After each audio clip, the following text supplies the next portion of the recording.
Times, historic properties are neglected to the point that there's nothing much left to save. But work is underway that will help restore a historic cemetery in downtown Lake Charles.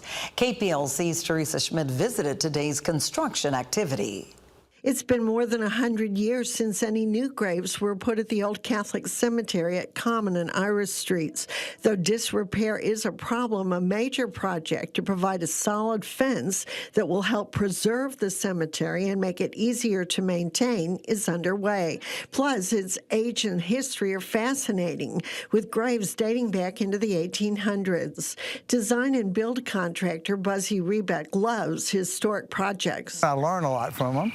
I've learned that we think we're, in today's world, maybe every generation's been like that, I don't know, but I know we think we're the smartest people in the world, but yet when you look at some of the buildings we build, they're falling down. But yet these historical structures all over the world, I travel the world to look at them, and there's hundreds and thousands of years old, and they're still being used today, and they're functioning. The cemetery's rich history includes its role in the Great Fire of 1910. It served as a fire break, which kept the blaze from moving eastward and consuming more structures. It's hoped more restoration can take place down the road.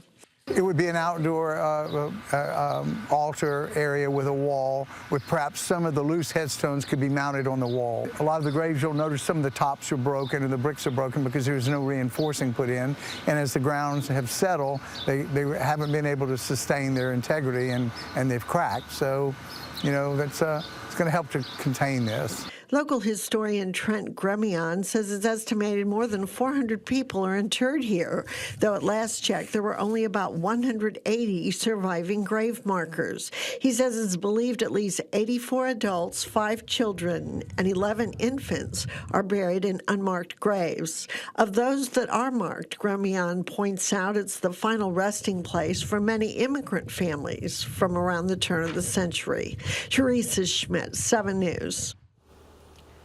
The fencing project includes an entrance on the west side of the cemetery on Common Street. It's expected to be finished in several weeks.